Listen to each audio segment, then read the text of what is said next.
Hello बच्चा party, कैसे हैं आप सभी। आज हम देखने जा रहे हैं क्लास 8 सिविक्स का चैप्टर द इंडियन कॉन्स्टिट्यूशन और आज हम डिस्कस करने वाले हैं इस चैप्टर के एनसीईआरटी सॉल्यूशंस को। तो चलो बिना देरी किए शुरुआत करते हैं इस चैप्टर के एनसीईआरटी सॉल्यूशंस की। जो फर्स्ट क्वेश्चन हमारे सामने आ रहा है वो हमें बताएगा कि आखिर जो कॉन्स्टिट्यूशन है या फिर हमने जिस चैप्टर के बारे में अभी तक पढ़ा है, आखिर वो चैप्टर जो है वो हमारे पॉइंट ऑफ व्यू से हमारी डेली लाइफ के अंदर आखिर हमें क्या सिखाता है या हमें क्या बताता है। क्यों?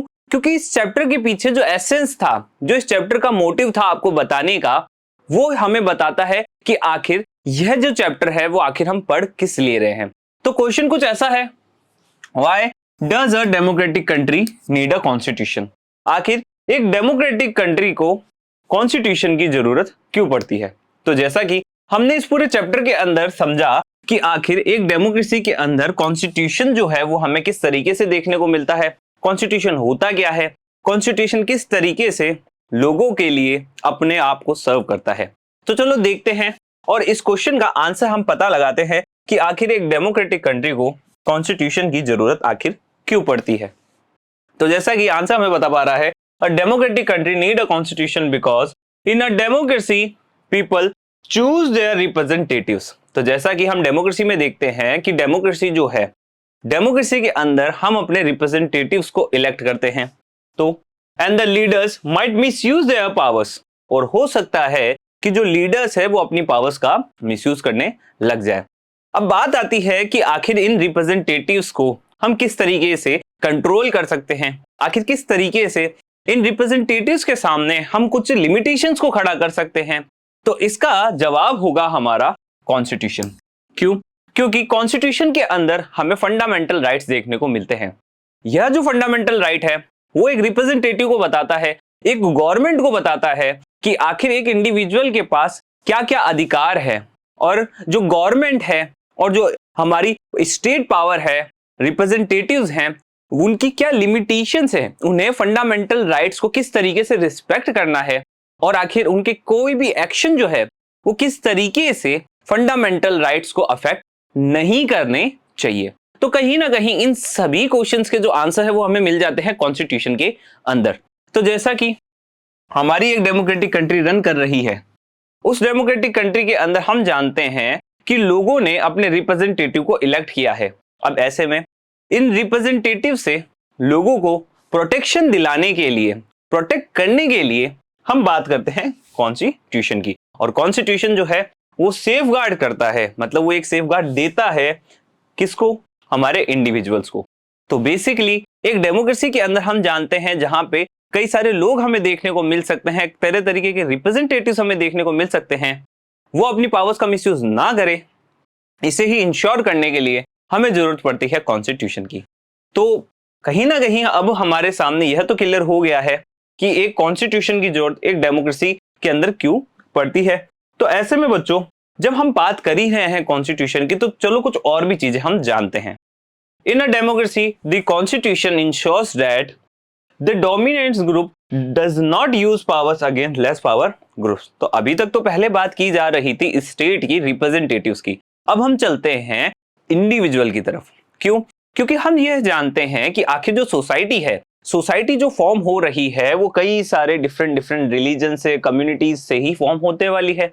अब ऐसे के अंदर हमें देखने को मिलता है कि हर एक कंट्री के अंदर एक रिलीजन, एक कम्युनिटी, एक जो ग्रुप होता है वो मेजॉरिटी में हमें देखने को मिलता है, और अदर जो रिलीजन्स होते हैं वो हमें माइनॉरिटीज में देखने को मिलते हैं।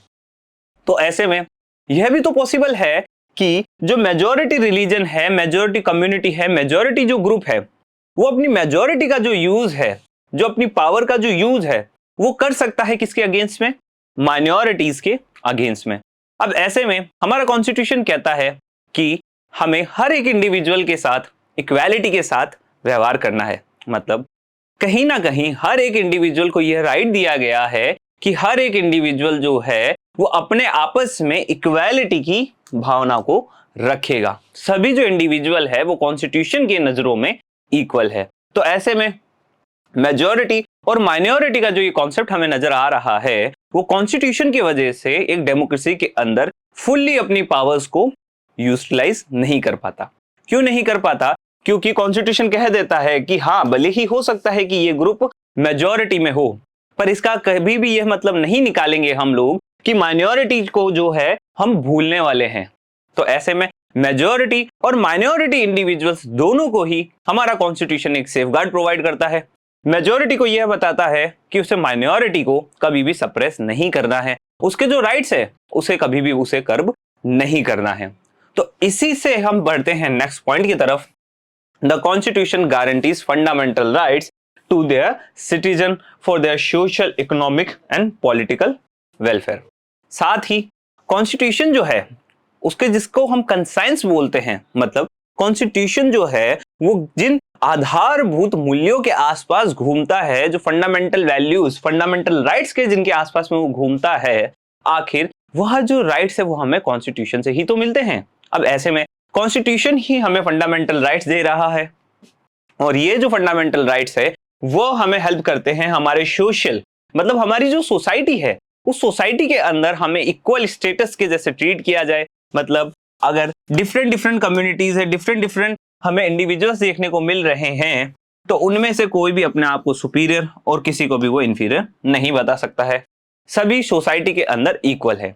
एज वेल एज इकोनॉमी जो है, इकोनॉमिक रिफॉर्म्स भी हमें हमारे फंडामेंटल राइट्स के अंदर देखने को मिलते हैं, क्योंकि फंडामेंटल राइट्स कहते हैं कि हाँ, इकोनॉमिकली कोई भी ग्रुप, कोई भी इंडिविजुअल जो है अलग अलग हो सकता है, पर उसके बावजूद भी जब हम बात करेंगे उसके पावर्स की, उसकी वेटेज की, कॉन्स्टिट्यूशन के सामने, लॉ के सामने उसके वेटेज की, तो वो हमेशा इक्वल ही होने वाला है। क्योंकि कॉन्स्टिट्यूशन कहता है ये हमें कि जो लॉ है ना, जो कानून बन रखे हैं, वो सभी के लिए सेम है। आप इकोनॉमिक पावर का यूज, सोशल पावर का यूज जो है वह नहीं कर सकते लॉज के सामने। जो लॉज है वो आप सभी के लिए उसी तरीके से अप्लाई होता है जिस तरीके से वो दूसरे लोगों के लिए अप्लाई होने वाला है। और साथ ही साथ अब हम बात कर लेते हैं पॉलिटिकल वेलफेयर की।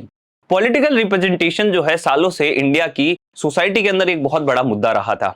अब ऐसे में जो कॉन्स्टिट्यूशनल फेमस थे उनका यह मानना था कि हमें एक ऐसा पॉलिटिकल स्ट्रक्चर हमारे लोगों को देना है जिसमें हम ज्यादा से ज्यादा लोगों का पार्टिसिपेशन जो है वो इंश्योर कर सके।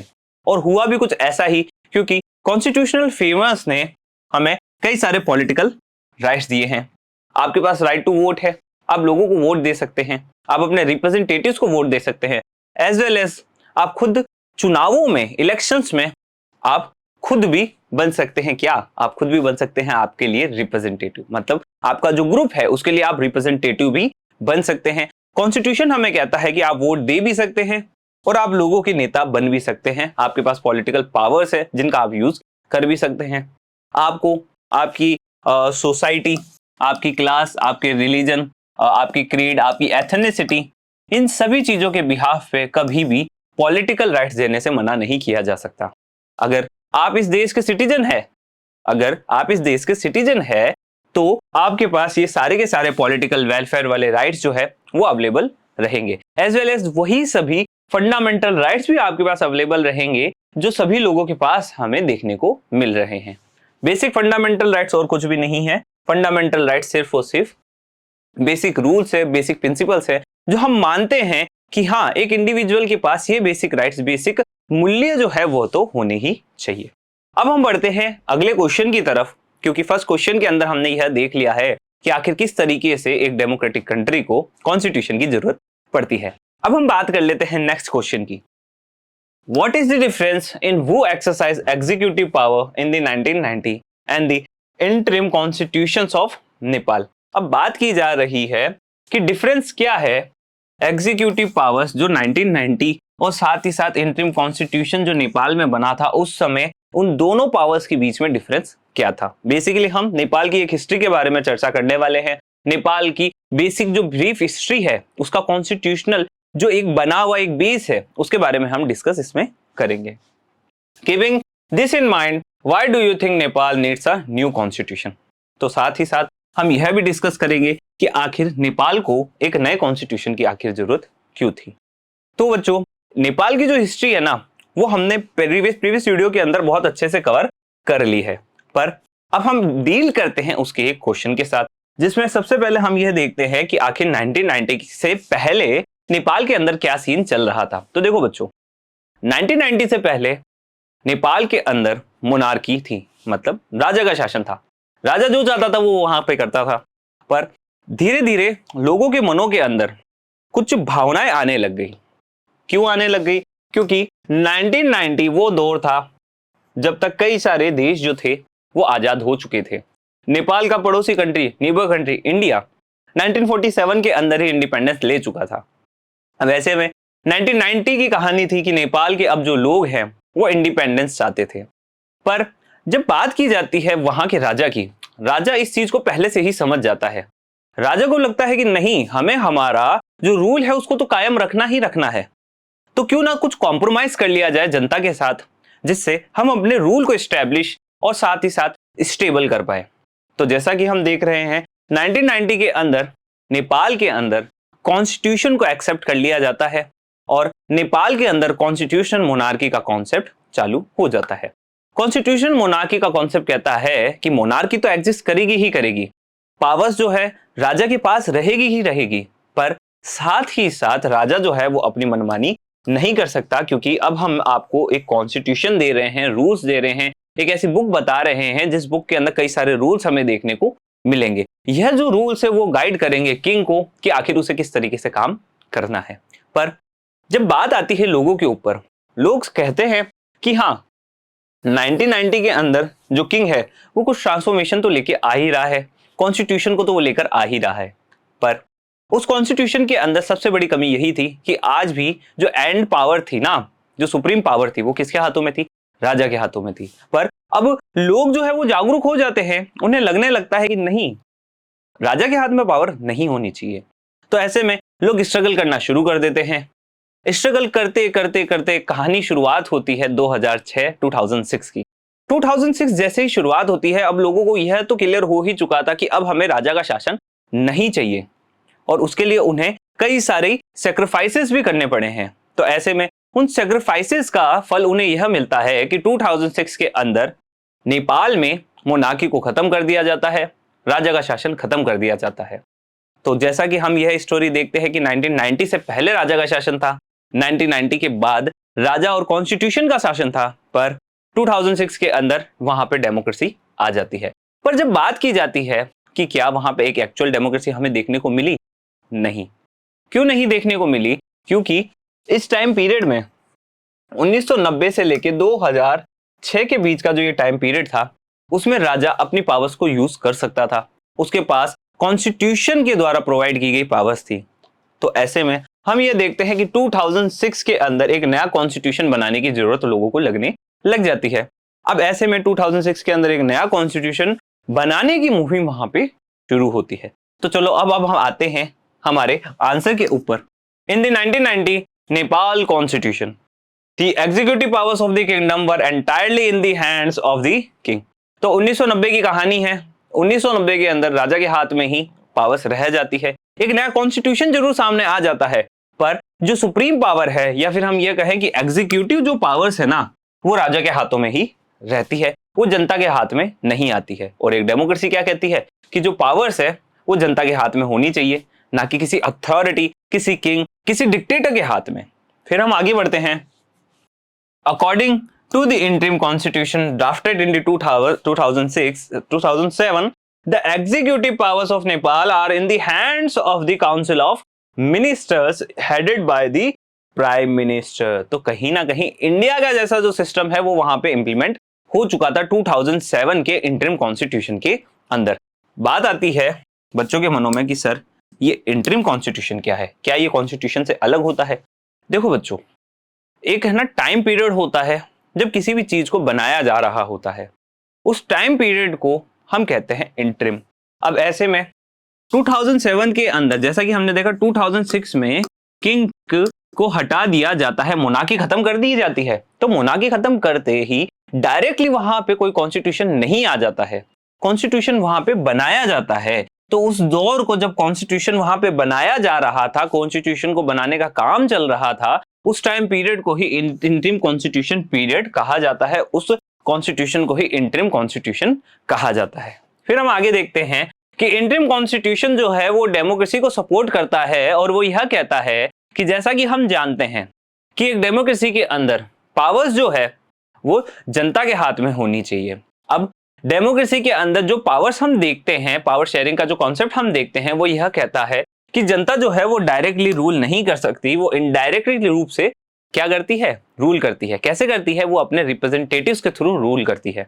अब यह जो रिप्रेजेंटेटिव्स है वही हमें काउंसिल ऑफ मिनिस्टर्स में देखने को मिलते हैं। यह जो मिनिस्टर्स होते हैं वही हमारे रिप्रेजेंटेटिव्स भी होते हैं, और यह जो काउंसिल ऑफ मिनिस्टर होती है उसे हेड करते हैं वहां के प्राइम मिनिस्टर। जैसा कि इंडिया के अंदर भी हमें देखने को मिलता है कि जो हमारी काउंसिल है, काउंसिल ऑफ मिनिस्टर है, जो कैबिनेट, जिसको हम कैबिनेट के नाम से जानते हैं, कैबिनेट को कौन हेड करते हैं? कैबिनेट को प्राइम मिनिस्टर हेड करते हैं।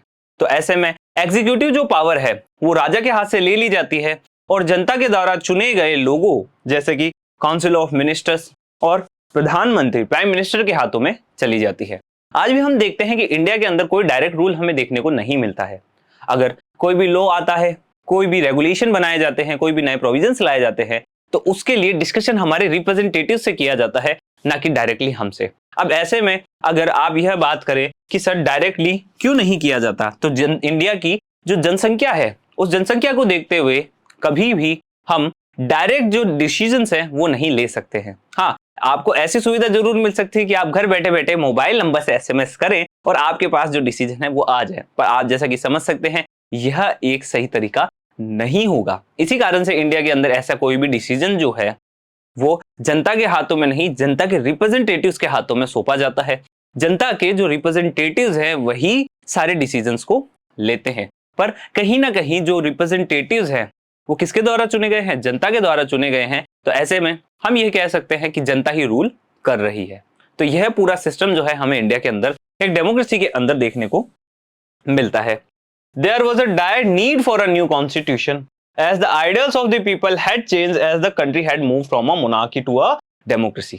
कहा जा रहा है कि 1990 के अंदर जो कॉन्स्टिट्यूशन नेपाल के अंदर बना था, उस कॉन्स्टिट्यूशन के अंदर पावर्स जो थी वो किसके हाथ में थी? राजा के हाथ में थी, जनता के हाथ में पावर नहीं थी। 2007 के अंदर इंटरिम कॉन्स्टिट्यूशन जो है वो कहता है कि अब जो पावर्स है वो पीएम के हाथों में है, जनता के हाथों में ही है। तो ऐसे में हम देखते हैं कि पहले जो कॉन्स्टिट्यूशन था उस कॉन्स्टिट्यूशन ने कहा पावर किंग के हाथ में है, अब नया कॉन्स्टिट्यूशन कह रहा है कि पावर पीएम के हाथों में है। तो ऐसे में लोगों के जो आइडल्स है वो चेंज हो चुके थे। जहां पहले मोनार्की थी, लोग मोनार्की के अंदर अपना जीवन जी रहे थे, अब लोग जीवन जी रहे हैं डेमोक्रेसी के अंदर, प्राइम मिनिस्टर के अंडर में। तो ऐसे में अब लोगों के आइडल्स चेंज हो चुके थे, एक नई सोसाइटी हमारे सामने आ चुकी थी, और नई सोसाइटी यह कहती थी कि यह जो पुराना कॉन्स्टिट्यूशन है जिसमें यह लाइन लिखी गई है कि पावर जो है किंग के हाथ में है, उसे हमें हटा देना चाहिए और एक नया कॉन्स्टिट्यूशन लाना चाहिए जो कहे कि पावर्स जो है जनता के हाथों में है, और जनता के द्वारा चुने गए प्राइम मिनिस्टर, मिनिस्टर्स, साथ ही साथ जो रिप्रेजेंटेटिव्स हैं वही क्या करने वाले हैं? वही रूल करने वाले हैं। तो ऐसे में हम आगे बढ़ते हैं कि नेपाल के अंदर एक चेंज आ रहा था डेमोक्रेसी से। वो क्या बन रही थी? एक प्योर डेमोक्रेसी बन रही थी। मतलब कहीं ना कहीं यह है कि मोनार्की जो है वो वहां पे खत्म हो रही थी। डेमोक्रेसी लाने की जो ये मुहिम वहां पे 1990 में चलाई गई थी वो कहीं ना कहीं अब सच होती दिख रही थी। The old constitution was drafted when the country was under the rule of the king। Old constitution जब बनाया गया था जब वहां पे राजा का शासन था, और राजा ने एक ऐसा ही कॉन्स्टिट्यूशन बनाया जो सिर्फ और सिर्फ उसे सपोर्ट करता था, जनता को सपोर्ट नहीं करता था। तो फिर the people of Nepal fought for a democratic government for many years. कई सालों तक लोग लड़ते हैं, और 2007 में जैसा कि हम जानते हैं कि 2007 के अंदर वहां पे राजा के शासन को हटा के एक नया कॉन्स्टिट्यूशन लिख दिया जाता है, जैसे हम इंडियन कॉन्स्टिट्यूशन जानते हैं। So the old constitution does not reflect the idols of the people. तो ऐसे में ओल्ड कॉन्स्टिट्यूशन जो होता है वो लोगों के आइडल्स को नहीं बताता है, लोगों के जो आइडल्स की एक जो बेसिक एसेंस है वो उसे नहीं बताता है, और इसी कारण से हम देखते हैं कि उस कॉन्स्टिट्यूशन को हटा दिया जाता है। The new constitution will change the rule of the old constitution. नया कॉन्स्टिट्यूशन पुराने कॉन्स्टिट्यूशन के रूल्स को चेंज कर देता है। अब वो कहता है कि जो पावर्स है वो राजा के हाथों में नहीं, वो सिर्फ और सिर्फ जनता के हाथों में रहने वाली है। It bring to a new society with new ideas. एक नई सोसाइटी हमारे सामने आने वाली थी जिसके अंदर हमें कई सारे न्यू आइडियाज देखने को मिलने वाले थे। अब हम बढ़ते हैं नेक्स्ट क्वेश्चन की तरफ। What would happen if there were no restriction on the powers of elected representatives. Elected representatives जो है वो रिप्रेजेंट करते हैं जनता को। अब ऐसे के अंदर सिचुएशन कुछ ऐसी बनाई जा रही है जहां पे उनकी पावर्स के ऊपर किसी भी तरीके का रिस्ट्रिक्शन ना हो। तो जैसे कि बच्चे हम ह्यूमन नेचर के बारे में समझते हैं। ह्यूमन नेचर है, अगर आपके पास ज्यादा पावर आएगी ना तो आप उसका मिसयूज करना शुरू कर दोगे, और अगर आपको मिसयूज से रोकना है तो उस मिसयूज से रोकने के लिए आपको कई सारे रिस्ट्रिक्शन को लगाना पड़ेगा, ताकि आप अपने रिप्रेजेंटेटिव्स को या किसी भी ऐसे इंडिविजुअल को जिसके हाथ में पावर है उसे रोक सके, उसे उसकी लिमिट्स को बता सके। तो ऐसे में अगर क्या हो कि अगर इलेक्टेड जो रिप्रेजेंटेटिव्स हैं उनकी पावर्स के ऊपर कोई भी रिस्ट्रिक्शन ना हो, वो फ्री हो जाए कि हाँ आप फ्री हो, जो मन चाहे वो आप काम कर सकते हैं, आपको कोई नहीं रोकने वाला है, तो उस कंडीशन के अंदर हमारे सामने जो सोसाइटी की जो ओवरऑल डेमोक्रेसी की कंडीशन आएगी, हम उसके बारे में डिस्कस करने जा रहे हैं, जहां पे हमारे इलेक्टेड रिप्रेजेंटेटिव्स को सारी पावर्स दे दी गई है और कह दिया गया है आप फ्री हो, जो मन चाहे आप वो करिए। If there were no restriction on the powers of the representatives, then this leader representative might misuse their authority. Human nature कहता है कि अगर पावर्स आएगी तो पावर्स के साथ साथ रिस्पॉन्सिबिलिटी नहीं, आपकी पावर्स को मिसयूज करने की टेंडेंसी आप में आ जाएगी अगर आपके ऊपर रिस्ट्रिक्शन नहीं लगाया गया तो। क्लियर हो गया होगा कि पावर्स अगर आती है तो मिसयूज करने की टेंडेंसी बढ़ जाती है, तो ऐसे में रिस्ट्रिक्शन जो है वो अनिवार्य है। This misuse of authority can result in gross injustice and management. अगर रिप्रेजेंटेटिव्स के हाथों में एक ऐसी पावर आ गई जिसके ऊपर कोई रिस्ट्रिक्शन नहीं है, तो वह क्या करने लग जाएंगे, तो वह उसका इनजस्टिस में और मिसमैनेजमेंट के अंदर उसका यूज करने लग जाएंगे। एक ऐसी व्यवस्था को वो जन्म देंगे जो व्यवस्था जो है पीस को सपोर्ट नहीं करेगी, वो एक ऐसी व्यवस्था को सपोर्ट करेगी जहां पे इलेक्टेड रिप्रेजेंटेटिव जो है वो अपनी मनचाही सरकार, मनचाही गवर्नमेंट, मनचाहे एक्शंस को ले सकेगी। तो ऐसे में ये कंडीशन जो है हमारी सोसाइटी, हमारी इकोनॉमी, ओवरऑल हमारी कंट्री के लिए गलत हो जाएगा। तो ऐसे में कहना गलत होगा कि हमें हमारे रिप्रेजेंटेटिव्स को फ्री छोड़ देना चाहिए, उनके ऊपर कोई भी रिस्ट्रिक्शन हमें नहीं लगाने चाहिए। तो कहीं ना कहीं यह सारी चीजें हमारे मनों में क्लियर होती जा रही है कि पावर्स जो है वो तो सही है, पर पावर्स के साथ ही साथ हमें क्या देना होगा, हमें कुछ रिस्ट्रिक्शन को भी सपोर्ट देना होगा। अब हम बढ़ते हैं नेक्स्ट क्वेश्चन की तरफ। नेक्स्ट क्वेश्चन है, इन each of the following situation, कुछ सिचुएशंस आपके सामने आई हुई है, उनमें से आपको आइडेंटिफाई करना है माइनॉरिटी को। देखो कोई मुश्किल क्वेश्चन ये है नहीं, तो ज्यादा हम इसमें टाइम देंगे नहीं। Right one reason why you think it is important to respect the views of the minority in each of this situation. यह कहा जा रहा है कि आपको रीजन भी बताना है कि आखिर हमें माइनॉरिटी की रिस्पेक्ट जो है उस सिचुएशन के अंदर क्यों करनी चाहिए। तो फर्स्ट सिचुएशन है, in a school with 30 teachers 20 of them are male. कहा जा रहा है कि एक स्कूल के अंदर 30 टीचर्स है, जिसमें से मेल जो टीचर्स है वो कितने हैं, वो है 20, और फीमेल जो टीचर्स हैं वो कितने हैं, वो है 10। क्यों? क्योंकि 20 + 10 इज इक्वल्स टू 30। तो यह रेशियो हमें देखने को मिल रहा है, जिसमें हम देख पा रहे हैं कि जो मेल्स है ना वो मेजॉरिटी में है और जो फीमेल्स है वो माइनॉरिटी में है। तो अब हम देखते हैं, 10 female teachers are in minority, तो 10 फीमेल टीचर्स माइनॉरिटीज में है। It is important to respect the views of female teachers so that the male teachers do not use their powers against them. तो ऐसे में हमें फीमेल टीचर्स की जो एक बेसिक उनकी जो डिमांड्स है ना उनका रिस्पेक्ट करना चाहिए, क्योंकि अगर हमने फीमेल टीचर्स की माइनॉरिटी को अगर रिस्पेक्ट नहीं किया तो हो सकता है कि जो ये मेजॉरिटी है मेल्स की वो क्या करेगी, वो अपनी पावर्स का मिसयूज करने लग जाएगी against the minority group of female teachers. तो फीमेल टीचर्स को प्रोटेक्ट करने के लिए जरूरी है कि मेल टीचर्स की जो मेजॉरिटी है उसके ऊपर कुछ रिस्ट्रिक्शन लगाया जाए, ताकि वो अपनी पावर्स को उन फीमेल टीचर्स के अगेंस्ट में यूज ना कर पाए। अब हम बढ़ते हैं नेक्स्ट क्वेश्चन की तरफ। इन अ सिटी, तो मेजॉरिटी माइनॉरिटी बतानी है, साथ ही साथ रीजन बताना है, तो वो हो चुका है। अब हम चलते हैं नेक्स्ट क्वेश्चन बी की तरफ। In a city 5% of the population are Buddhist. ठीक है, एक सिटी की बात की जा रही है, एक सिटी के अंदर पॉपुलेशन है उस पॉपुलेशन का जो 5% हिस्सा है, मतलब लगभग 5% जो हिस्सा है वो किससे बना हुआ है, वो बुद्धिस्ट से बना हुआ है। बुद्धिस्ट एक रिलीजन है, ठीक है, पहले तो यह क्लियर कर देते हैं। और हम ये देख पा रहे हैं कि अगर 5% बुद्धिस्ट है तो बाकी जो ग्रुप है वो किसमें है, मेजॉरिटी में है, और बुद्धिस्ट जो है वो माइनॉरिटी में हमें देखने को मिल रहे हैं। तो चलो डिस्कस करते हैं। 5% of Buddhist are in minority, 5% जो बुद्धिस्ट है वो माइनॉरिटी में है। It is important to respect the views of Buddhist so that they will not be dominated by the community in the majority. तो यह कहा जा रहा है कि हमें बुद्धिस्ट जो है उनके व्यूज को रिस्पेक्ट करना चाहिए, क्योंकि वो एक माइनॉरिटी है, और ऐसे में माइनॉरिटी को अगर उनके व्यूज को अगर हम रिस्पेक्ट करेंगे तभी जाकर हम सोसाइटी के अंदर मेजॉरिटी डोमिनेंस को रोक पाएंगे। तो जैसा कि हमने देखा कि अगर बुद्धिस्ट 5% है और बाकी जो ग्रुप्स है वो 95% है, तो कहीं ना कहीं बुद्धिस्ट जो है माइनॉरिटी में होने के कारण सफर कर सकते हैं डोमिनेंस से, और इस डोमिनेंस को रोकने के लिए हमें मेजॉरिटी को भी कंट्रोल करना होगा ही होगा। अब हम बात कर लेते हैं सी की। In a factory mess for all employees 80% are vegetarians. एक फैक्ट्री मेस की बात की जा रही है, ठीक है। उसमें यह देखा गया कि 80% जो लोग हैं ना वो क्या है, वो वेज है, मतलब वेजिटेरियन है, और बाकी के जो 20% है वो नॉन वेजिटेरियन है। तो अब ऐसे में बात की जा रही है कि जो ये 20% जो लोग बच रहे हैं वो क्या है, वो माइनॉरिटी है, वो क्या है, वो माइनॉरिटी ग्रुप है। 20% of non vegetarian employees are in minority.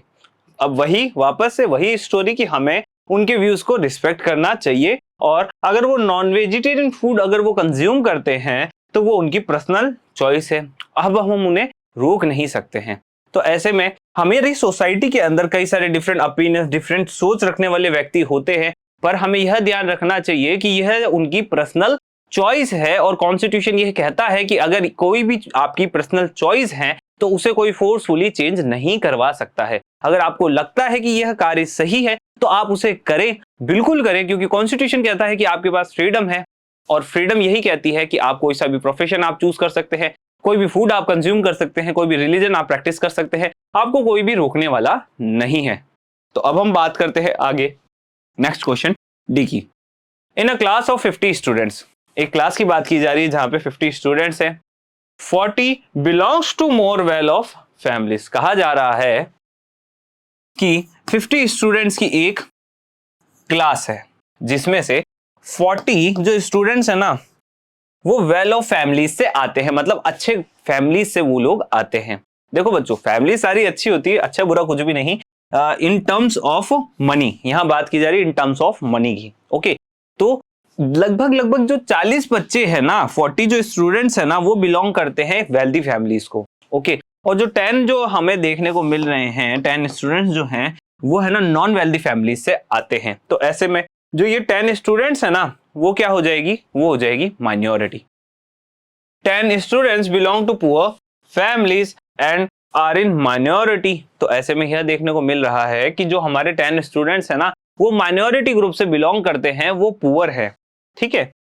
Scholarship, special classes and other welfare schemes like the book bank, free supply of books. अब देखो बेसिकली कुछ ऐसी चीजों की बात की जा रही है जो उन पुअर फैमिली से आने वाले स्टूडेंट्स को सपोर्ट कर सकती है, ठीक है। देखो पुअर फैमिली से आ रहे हैं तो वो कई सारी चीजों को अफोर्ड नहीं कर पाएंगे, कई सारे रिसोर्सेज को वो एक्सेस नहीं कर पाएंगे। तो ऐसे में स्कूल की ऐसी रिस्पॉन्सिबिलिटी बनती है कि ज्यादा से ज्यादा उन्हें सपोर्ट करे in terms of scholarship, in terms of special classes, in terms of other welfare scholarship schemes, और साथ ही साथ है ना book banks, free supply of books, stationeries and free uniform are to be plan to keep a new variant of requirements. तो ऐसे में यह कहा जा रहा है कि बच्चों के बीच में भेदभाव नहीं होना चाहिए, ठीक है। हो सकता है कि कुछ बच्चे अच्छी फैमिली से आते हो, कुछ हो सकता है कि अच्छी फैमिली से ना आते हो, पर बच्चे हैं, ठीक है।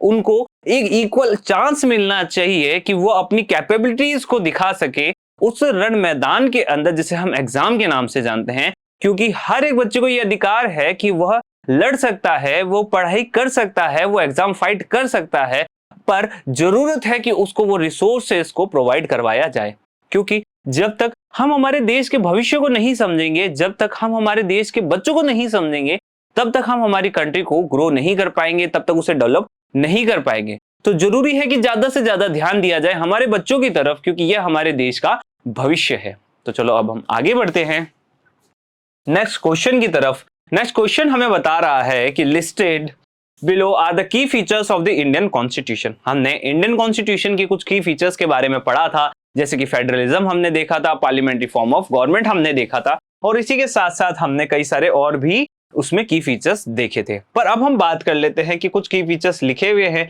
Right 2 sentences on your words. कहा जा रहा है कि आपको अपने शब्दों के अंदर 2 sentences उनके लिए लिखने हैं on why you think this feature is an important की फीचर। और इसीलिए आपको वो 2 सेंटेंस लिखने हैं ताकि आप यह बता सके कि आखिर यह जो की फीचर्स है ना, यह जो की फीचर्स है वो आखिर एक की फीचर क्यों है, क्यों उसे एक की फीचर बनाया गया है। अब हम बात कर लेते हैं सबसे पहले फेडरलिज्म की। फेडरलिज्म कोई बड़ी कहानी नहीं होती बच्चों, फेडरलिज्म एक बहुत छोटी कहानी है। फेडरलिज्म और कुछ नहीं है, लोगों को साथ में रखना है, ठीक है। फेडरलिज्म हमें यह बताता है कि एक डाइवर्स कंट्री के अंदर कई सारे लोगों की, कई सारी गवर्नमेंट्स की हमें जरूरत पड़ती है ताकि हम जो फंक्शनिंग है ना वो इजीली कर सके। क्यों? क्योंकि हम जानते हैं कि अगर फेडरलिज्म का कॉन्सेप्ट फॉलो नहीं किया गया तो एक ही गवर्नमेंट के ऊपर बहुत ज्यादा बर्डन आ जाएगा और सोसाइटी को वो अच्छे से प्रॉपर्ली सर्व नहीं कर पाएगी। तो ऐसे में सोसाइटी को प्रॉपर्ली सर्व करने के लिए जरूरी है फेडरलिज्म की। तो समझ में आ ही गया होगा कि फेडरलिज्म का मतलब है साथ मिलके काम करना, साथ मिलके आगे बढ़ना। पर किसका साथ और किसका विकास वो भी अब हम देख लेते हैं। तो साथ होना चाहिए गवर्नमेंट का, means more than 1 level of government in the country. कहा जाता है फेडरलिज्म के अंदर कि हमें है ना फेडरलिज्म में एक से ज्यादा लोग, एक से ज्यादा गवर्नमेंट देखने को मिलेगी। यहाँ जो लोग हम है ना डिनोट कर रहे हैं बार बार, वो कर रहे हैं हम गवर्नमेंट को। तो कंफ्यूज नहीं होना है कि सर हम साथ में रहते हैं तो हम क्या फेडरलिज्म है, नहीं, यहाँ बात की जा रही है इन टर्म्स ऑफ गवर्नमेंट। ओके, यह आपके मनों में क्लियर होना चाहिए। वो एक एग्जाम्पल है जिसको हम यहाँ पे कोट कर रहे हैं। तो गवर्नमेंट जो है वो हमें कई सारे लेवल्स की देखने को मिलती है एक कंट्री के अंदर। इंडिया के अंदर 3 टायर गवर्नमेंट का रूल फॉलो किया जाता है। 3 टायर गवर्नमेंट का मतलब क्या होता है कि जैसे एक ऑटो रिक्शा में 3 टायर्स होते हैं, ठीक उसी तरीके से हमारे इंडिया के अंदर भी 3 टायर हमें देखने को मिलेंगे। और जैसा कि हम जानते हैं कि अगर ऑटो रिक्शा के अंदर एक भी टायर कम हो जाएगा ना तो वो आगे मूव करने वाला नहीं है, वो वहीं के वहीं रुक जाएगा, भले ही उसका वो फ्रंट व्हील हो या भले ही उसके वो बैक व्हील हो, ठीक है। तो ऐसे में हम ये देखते हैं कि अगर हमें गवर्नमेंट को रन करना है, अगर हमें प्रॉपर्ली आगे बढ़ना है तो उसके लिए हमें जरूरत है 3 टायर्स की, जिसमें से जो फर्स्ट टायर है उसे हम जानते हैं सेंट्रल गवर्नमेंट के नाम से या यूनियन गवर्नमेंट के नाम से। सेकंड जो टायर है उसे हम जानते हैं स्टेट गवर्नमेंट के नाम से। और जो थर्ड टायर है या जो थर्ड लेवल है हमारी गवर्नमेंट का, वो है हमारा लोकल सेल्फ गवर्नमेंट, जिसे हम पंचायती और म्युनिसिपैलिटी के नाम से जानते हैं। तो फेडरलिज्म कहता है कि हमें सेंट्रल गवर्नमेंट, साथ ही साथ हमें स्टेट गवर्नमेंट और इसी के साथ हमें लोकल सेल्फ गवर्नमेंट का ध्यान रखना है। इन सभी को साथ में लेके हमें आगे बढ़ना है। तो 3 tyre government because of the diverse religious and the cultures composition of its citizen. और 3 टायर गवर्नमेंट हमारे इंडिया में क्यों फॉलो की जाती है? क्योंकि पहली बात तो हमारी पॉपुलेशन बहुत ज्यादा है और साथ ही साथ हम यह देखते हैं कि हमारा कल्चर डिफरेंस, हमारा रिलीजन, हमारी लैंग्वेजेस जो है वो भी हमें बहुत डाइवर्स देखने को मिलती है। क्यों? क्योंकि इंडिया एक लैंड है डाइवर्सिटी का, और जहां पे ज्यादा डाइवर्सिटी होगी वहां पे बहुत ज्यादा कॉम्प्लेक्सेस आएंगे हमारे सामने इन सोसाइटीज से, इन डाइवर्सिटीज से डील करते समय। तो ऐसे में इजीली हर एक सोसाइटी की, हर एक डाइवर्सिटी को रिस्पेक्ट किया जा सके, साथ ही साथ उन्हें अच्छे से गवर्न किया जा सके, इसके लिए जरूरत है हमें 3 टायर गवर्नमेंट की, जिसमें से यूनियन गवर्नमेंट, स्टेट गवर्नमेंट और एज वेल एज हमें local self government, LSG। LSG को आप पंचायत के नाम से भी जानते हैं, पंचायती राज के भी नाम से जानते हैं, और साथ ही साथ LSG को आप जानते हैं किस नाम से? म्युनिसिपैलिटी के नाम। ठीक है, तो ज्यादा कंफ्यूजन नहीं रखनी है। लोकल सेल्फ गवर्नमेंट ही पंचायत है, लोकल सेल्फ गवर्नमेंट ही म्युनिसिपैलिटी भी है। ठीक है, a government in this centre alone could not be effective for everyone. तो हम जैसा कि जानते हैं कि अगर यह सिस्टम फॉलो नहीं किया गया अगर 3 टायर गवर्नमेंट नहीं हुई तो एक इकलौती जो गवर्नमेंट है वो हमारे देश का भार नहीं उठा पाएगी, वो इतनी सारी डाइवर्सिटीज को एक साथ नहीं चला पाएगी। तो इसके लिए जरूरी है कि हमें 3 टायर गवर्नमेंट को ही सपोर्ट करना होगा, हमें फेडरलिज्म के कॉन्सेप्ट को ही सपोर्ट करना होगा। और ऐसे में यह हमारे इंडियन कॉन्स्टिट्यूशन का एक की फीचर भी बन जाता है। तो चलो अब आप आगे बढ़ते हैं सेपरेशन ऑफ पावर को। तो अब सेपरेशन ऑफ पावर्स क्या होती है? तो बेसिकली हमें एक व्यक्ति, एक अथॉरिटी के हाथ में पावर्स का अक्यूमुलेशन नहीं करना है। क्यों नहीं करना है? क्योंकि अगर एक अथॉरिटी के हाथ में कई सारी पावर्स आ जाती है तो उसके मिसयूज करने की जो टेंडेंसी है वो भी बढ़ जाती है। और साथ ही साथ हम यह देखते हैं कि पावर्स ज्यादा आने के कारण उसके ऊपर उन पावर्स का भार भी बहुत ज्यादा पड़ जाता है। सेपरेशन ऑफ पावर्स को या इन सभी की फीचर्स को हमने है ना एक इंडिविजुअल वीडियोस के अंदर कवर किया है। ठीक है, अगर आपको और भी ज्यादा इसको डिटेल में जानना है तो आप उन इंडिविजुअल वीडियोस को जाके देख सकते हैं, वो आपके लिए प्रेफरेबल है। तो सेपरेशन ऑफ पावर्स का कॉन्सेप्ट हमें यह कहता है कि एक व्यक्ति जो है कई सारे काम नहीं कर सकता है, या फिर एक व्यक्ति के हाथ में कई सारी पावर्स आ जाएगी तो वो उन पावर्स का मिसयूज कर सकता है। ठीक उसी तरीके से जब हम गवर्नमेंट की बात करते हैं, जब हम अथॉरिटीज की बात करते हैं जो हमारी कंट्री के अंदर काम कर रही है, तो हम एक ही अथॉरिटी को सारी पावर्स नहीं दे सकते हैं। क्यों? क्योंकि वो मिसयूज भी कर सकती है उन पावर्स का, और साथ ही साथ उन पावर्स की वजह से उसका वर्क बर्डन भी बढ़ सकता है। तो इसे ही रोकने के लिए हमें सेपरेशन ऑफ पावर्स का कॉन्सेप्ट इंप्लीमेंट करना चाहिए हमारी कंट्री में। तो ऐसे में in order to prevent the misuse of powers by the elected representative, the constitution advocate the separation of power।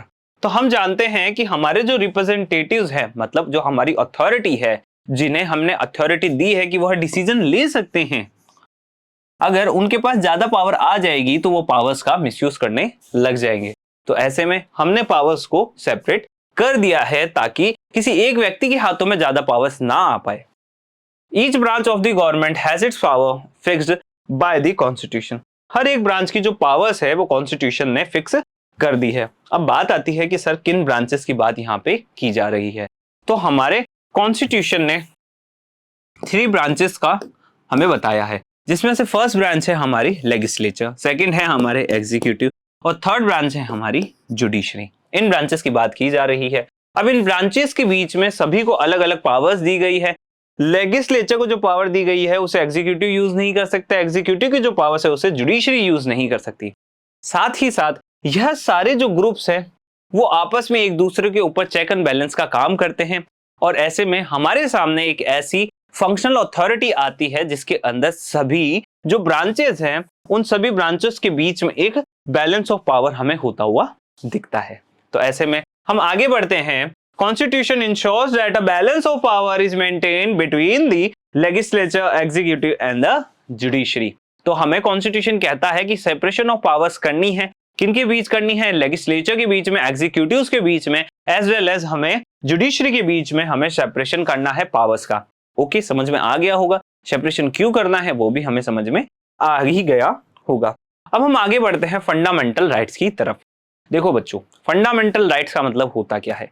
Fundamental rights वह होते हैं जो आपके बेसिक राइट होते हैं कि आप एक इंडिविजुअल हैं, आप एक नेचर का पार्ट हैं, तो आपके पास कुछ नेचुरल राइट्स तो होने ही होने चाहिए ताकि आप अपनी लाइफ को फ्रीली एंजॉय कर सके, फ्रीडम के साथ आप उसे आगे बढ़ा सके, इक्वालिटी के साथ आपको लोग ट्रीट कर सके, और साथ ही साथ आप अपने एक्सप्रेशन को भी फ्रीली बता सके। तो इन सभी चीजों को एक साथ देखते हुए हमारे सामने आते हैं फंडामेंटल राइट। अब फंडामेंटल राइट्स ये कहते हैं कि हमें यह सारी चीजें, लाइफ को तो हमें फ्री करना ही करना है, फ्रीडम उसको देनी ही देनी है, और साथ ही साथ हमें स्टेट से इंडिविजुअल को प्रोटेक्ट करना है। ठीक है, यह तो फर्स्ट रीजन हो गया कि फंडामेंटल राइट्स है ताकि हम इंडिविजुअली क्या कर सके, हम इंडिविजुअली हमारी लाइफ को फ्रीली सर्व कर सके। और हम देखते हैं कि आखिर स्टेट की जब हम बात करेंगे तो स्टेट जो है वो प्रोटेक्ट रखे या फिर दूरियां रखे इंडिविजुअल से। मतलब कहीं ना कहीं स्टेट को पता हो कि उसके पास पावर्स है, पर पावर्स के साथ साथ उसके ऊपर एक लिमिटेशन है। उन लिमिटेशंस जो है वो लिमिटेशन और कुछ नहीं है, वो लिमिटेशन जो है वो एक इंडिविजुअल के लिए प्रोटेक्शन का काम करने वाली है। तो यह जो रूल्स है जो एक इंडिविजुअल को प्रोटेक्ट करता है एक स्टेट से, उसे ही हम फंडामेंटल राइट्स के नाम से जानते हैं। ब्रीफ डिस्कशन जो है वो हमने प्रीवियस वीडियोस के अंदर फंडामेंटल राइट के अंदर कर लिया है। ठीक है, अब हम देखते हैं आगे। Fundamental rights guarantees the right of individual against the state as well as against other individual. तो फंडामेंटल राइट जो है वो हमें कहते हैं कि हमें आपको प्रोटेक्ट करना है एक स्टेट से और साथ ही साथ जो अदर इंडिविजुअल्स है उनसे। ठीक है, कहा जा रहा है कि सोसाइटी के अंदर दो ही हमें है ना बेसिक ऐसे जो लोग देखने को मिलेंगे, ग्रुप देखने को मिलेंगे जो आपको क्या कर सकते हैं, हर्ट कर सकते हैं, आपके अगेंस्ट में आके खड़े हो सकते हैं। पहले तो कौन है, पहले तो है खुद स्टेट, मतलब स्टेट जो है वो आपके अगेंस्ट में जा सकता है, और साथ ही साथ एक इंडिविजुअल जो है, मतलब एक जो मेजॉरिटी ग्रुप है, एक इंडिविजुअल जो है वो आपके अगेंस्ट में खड़ा हो सकता है। तो ऐसे में जो फंडामेंटल राइट्स है वो ये कहते हैं कि स्टेट जो है अपनी पावर्स का एक्सरसाइज नहीं कर सकता, इंडिविजुअल जो है वो अपनी मेजॉरिटी का यूज नहीं कर सकता अगेंस्ट दी अदर इंडिविजुअल। समझ में आ ही गया होगा। It protects minority communities and guarantees right against the majority. तो इंडिविजुअल जो हम देख रहे हैं ना, वो इंडिविजुअल हमें यही बता रहा है कि एक इंडिविजुअल को हमें प्रोटेक्ट करना है। किससे प्रोटेक्ट करना है? कम्युनिटी से हमें प्रोटेक्ट करना है, हमें मेजॉरिटी से उसे प्रोटेक्ट करना है। अब हम बढ़ते हैं नेक्स्ट की फीचर की तरफ, और नेक्स्ट की फीचर है हमारे सामने पार्लियामेंट्री फॉर्म ऑफ गवर्नमेंट। सुनने में बहुत ज्यादा कॉम्प्लेक्स पर समझने में बहुत ज्यादा आसान। बच्चों इसमें मैं रेकमेंड करूंगा कि आप एक बार जाके पार्लियामेंट्री फॉर्म ऑफ गवर्नमेंट का जो वीडियो है उसको बहुत अच्छे से देखें। क्यों? क्योंकि पार्लियामेंट्री फॉर्म ऑफ गवर्नमेंट है वो सुनने में और जब हम देखते हैं इसको अप्लाई करने में बहुत ही ज्यादा कॉम्प्लेक्स हो जाता है। तो उस वीडियो के अंदर हमने इसके ऊपर डिटेल डिस्कशन किया है। अगर आप एक बार डिटेल डिस्कशन अच्छे से देख लेंगे ना तो ये इतनी कोई बड़ी कहानी नहीं रह जाएगी। तो चलो अब हम समझते हैं पार्लियामेंट्री फॉर्म ऑफ गवर्नमेंट का। ठीक है, देखो हर काम करने का एक तरीका होता है। जैसे कि आपको स्कूल जाना है तो आप बस से भी जा सकते हैं, साइकिल से जा सकते हैं, पैदल जा सकते हैं। 3 तरीके बता दिए। जाना कहाँ है आपको? स्कूल जाना है। ठीक उसी तरीके से हर काम करने के तरीके होते हैं, तो गवर्नमेंट को रन करने का भी एक तरीका होता है जिसको हम पार्लियामेंट्री फॉर्म कहते हैं। अब बात आती है कि सर एक तरीका, तो कई सारे और भी तो तरीके होते होंगे ना, पर वो आपके कोर्स में नहीं है। अगर हम ये डिस्कस करें कि आखिर वो तरीके कौन से हैं, तो देखो एक है कॉन्स्टिट्यूशनल मोनार्की और दूसरा है प्रेसिडेंशियल फॉर्म ऑफ गवर्नमेंट। एक है कॉन्स्टिट्यूशनल फॉर्म ऑफ मोनार्की और हम एक देखते हैं प्रेसिडेंशियल फॉर्म ऑफ गवर्नमेंट, और थर्ड हमें देखने को मिलता है पार्लियामेंट्री फॉर्म ऑफ गवर्नमेंट। ठीक है, कॉन्स्टिट्यूशनल मोनार्की इंडिया में फॉलो नहीं की जाती। प्रेसिडेंशियल फॉर्म ऑफ गवर्नमेंट हमें यूएसए के अंदर देखने को मिलती है, पर वो इंडिया में फॉलो नहीं की जाती है। तो हम देख रहे हैं कॉन्स्टिट्यूशनल मोनार्की इंडिया में नहीं है, presidential form of government India में नहीं है, तो उनको पढ़ने की जरूरत भी इंडिया में नहीं है। हमें ध्यान देना है सिर्फ और सिर्फ पार्लियामेंट्री फॉर्म ऑफ गवर्नमेंट की तरफ। अब पार्लियामेंट्री फॉर्म ऑफ गवर्नमेंट होता क्या है, अब हम वो समझ लेते हैं। In a parliamentary form of government the constitution guarantees universal adult franchise. तो पार्लियामेंट्री फॉर्म ऑफ गवर्नमेंट कहता है कि पार्लियामेंट जो है, पार्लियामेंट में कानून बनाए जाएंगे, लॉज बनाए जाएंगे, रेगुलेशंस बनाए जाएंगे। ओके, अब यह जो रूल्स रेगुलेशन बनाए जाते हैं पार्लियामेंट के अंदर, यह जो है वो किसके द्वारा बनाए जाएंगे? रिप्रेजेंटेटिव्स के द्वारा बनाए जाएंगे। क्योंकि पार्लियामेंट एक ऐसी बिल्डिंग है जहां पे हमें रूल्स और रेगुलेशन बनते हुए दिखते हैं। तो ऐसे में बनाता कौन है? रिप्रेजेंटेटिव्स बनाते हैं। और रिप्रेजेंटेटिव्स को कौन इलेक्ट करता है? हम लोग इलेक्ट करते हैं, मतलब हम उन्हें चुनते हैं। तो हमने चुना रिप्रेजेंटेटिव्स को, रिप्रेजेंटेटिव्स गए पार्लियामेंट में और पार्लियामेंट में जाके उन्होंने कानून को बनाया।